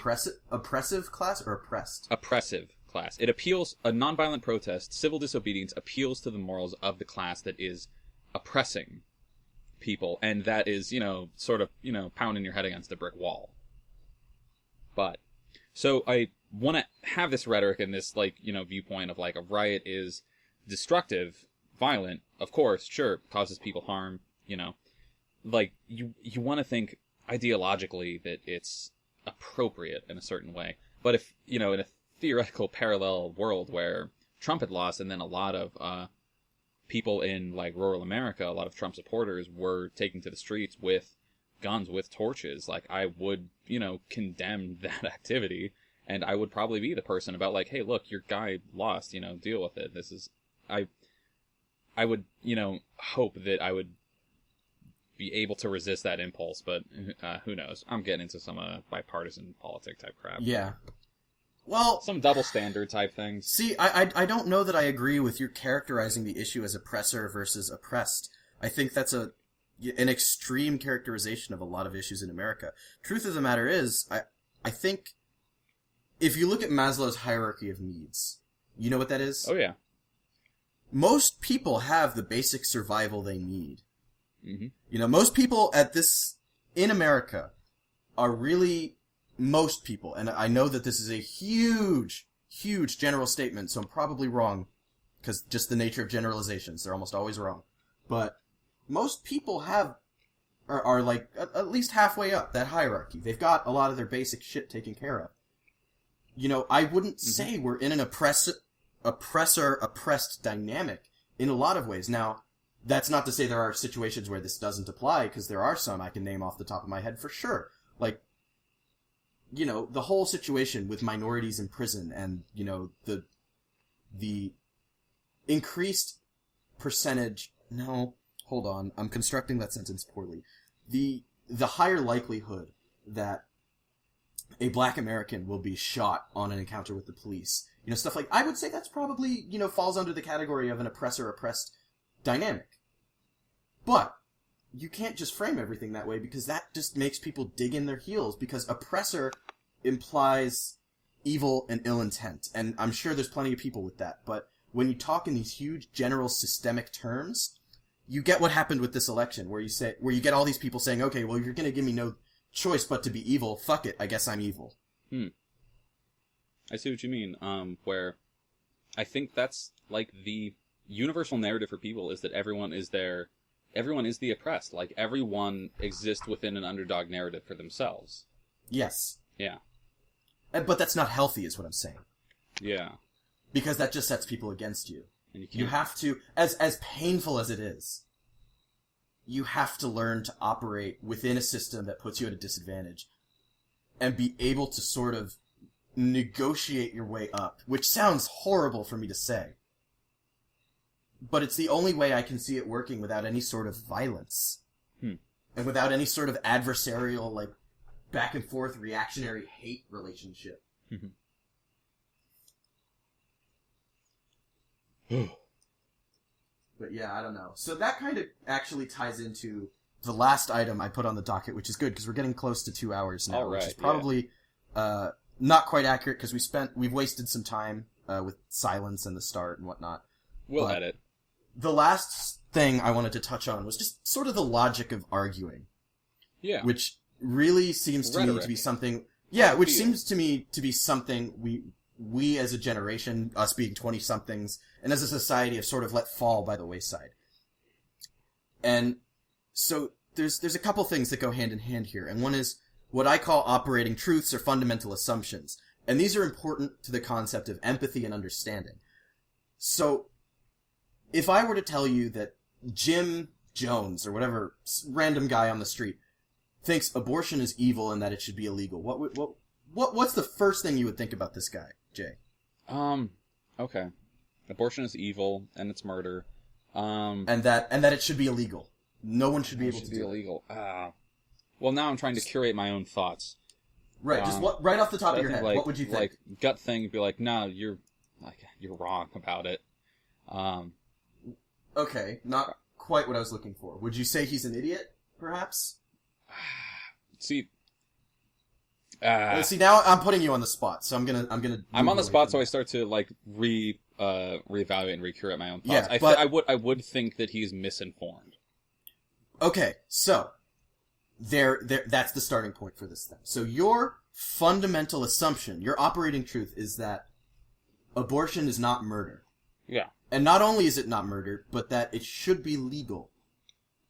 Yeah. And that the third and most important assumption for you is that there are multiple truths. You went on a huge thing about this at the beginning. There is no single truth to the world. So that is your third operating parameter. Operating assumption, sorry.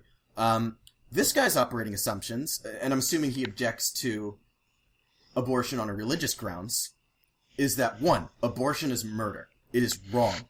2, because it is murder, it should be illegal the same way actual murder is. And 3, that his way, as ordained by his holy text, is the only correct answer. I gotta admire the conviction in that. I was gonna say, so, you may not necessarily be able to empathize with that viewpoint because to you it's wrong, but you can now understand where he's coming from, and as a result of that understanding, be able to engage with this person on their terms when talking about an issue.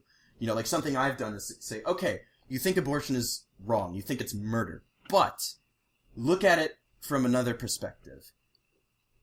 If it is murder, how do you prove it's murder? 1.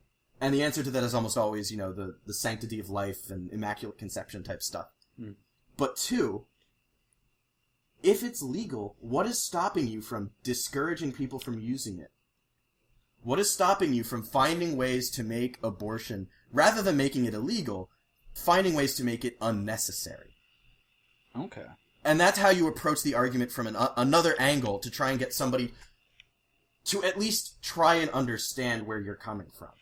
Or at least not even that, to just try and expand a little bit. Okay. You use that understanding of where they are, what they're coming from. Try to find some common ground in the sense of like you understand, like, okay, I understand that for you, an abortion is like the worst thing you could do. So let's get the common ground in, I guess, like trying to find a way so that an abortion never becomes a necessity or even a decision. Like, do some rather than preventative making it illegal, measures. Right, rather than make it illegal, leave it legal and find a way that just it's not people don't need it as much. It's a last resort. Find a way to make it that way. Yeah. And that's of course a huge oversimplification, and then that also ties into the debate over contraceptives, which is another issue. But I think you see what I'm getting at. Yeah. Which is, from talking to somebody, if you can establish a sort of baseline for how they see the world, you can then sort of engage them on their level and try and help them understand you. Yeah. Or even not that, just try and come towards something that's not ideal, but satisfactory for both parties. And we don't do that anymore. You know, all this stuff on Facebook, like, unfriend me if you voted for Trump. I get the anger behind that. But all that does is serve to insulate you further from people who believe differently from you. And I think reinforce the people who would be so turned off by somebody, like, totally isolating themselves on their political standpoints. Precisely. I see what you mean, and I like the idea of that, like, that third option type thing for what seems to be, like, a binary stance on a certain issue. There was... Right. I'm gonna get nerdy about it, but, you know, they had the Fire Emblem Fates, where you either side with Noir or Hoshido. But then there's the third path you take, where you unite them against the real enemy, which is probably, in the term of abortion, like a more abstract concept about why people are, in the United States, are becoming pregnant, like, without the means or the desire to be pregnant and have children. Is the third enemy, you know? Yeah. So... That's, yeah. I took it pretty abstract. Yeah, a little bit. And then another thing that I touched on a little bit when I was saying a small bit about, like, blog form journalism. Oh, yeah. The burden of proof. If you're making an argument, and this is why, to me, I want to get better at citing things. I want to find consistent sources. Because to me, if you're making a claim, you gotta back it up. If you're trying to convince people of something, I'm sure plenty of people will believe a very solid rhetorical argument. But if you're making an argument that is completely detached from any sort of fact, you are now misleading people. You are now leading people down a path that's not a good path. Okay.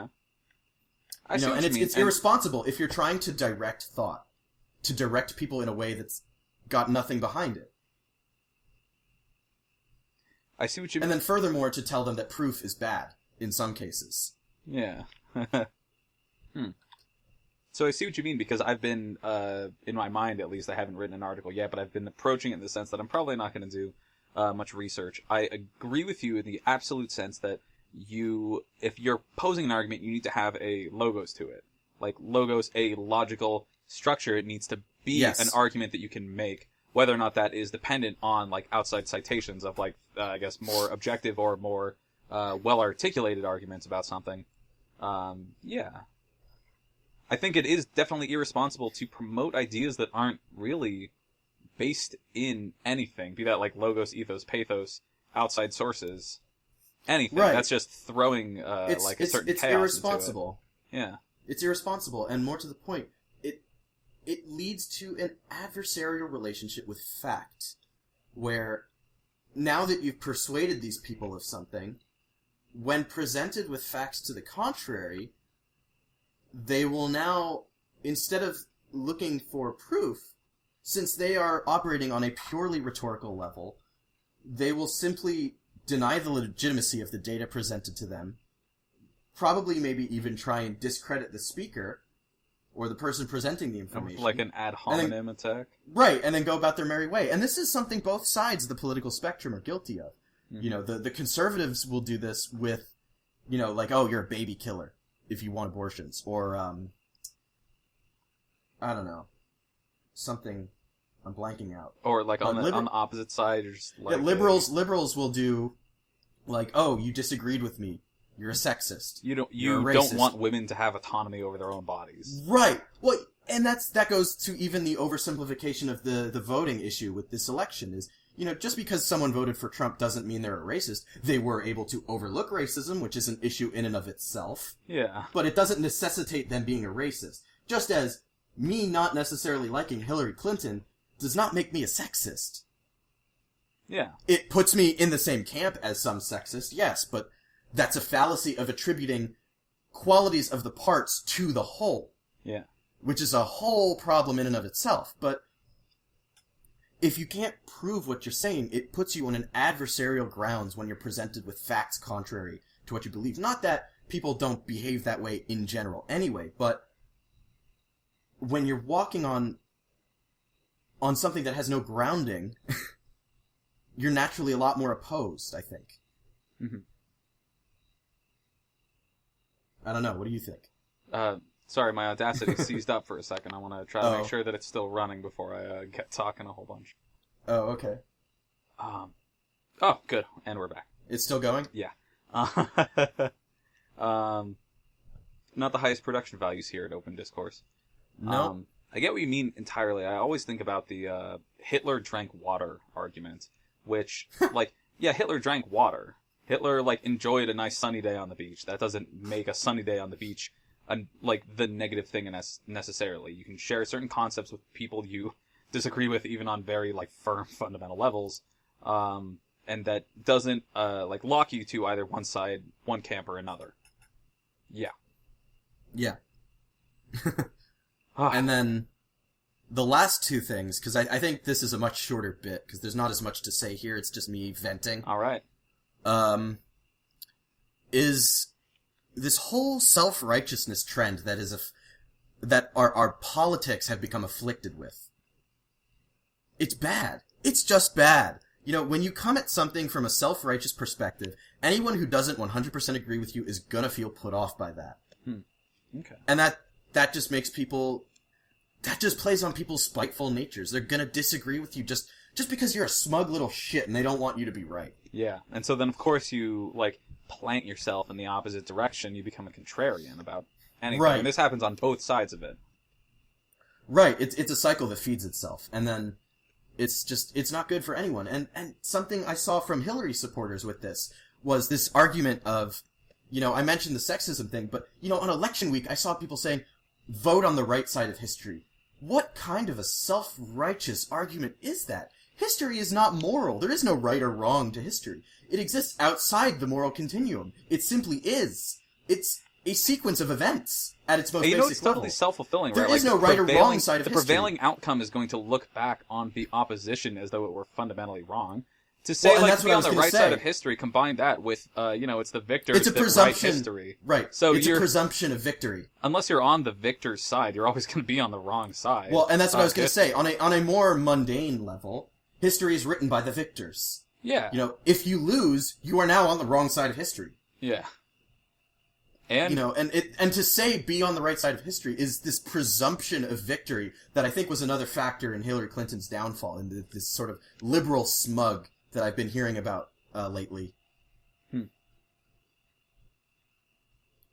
But yeah, you can't make assumptions like that. There's no right or wrong side to history, and to portray it as such before something has happened, before the situation has even fully played itself out, is immensely arrogant.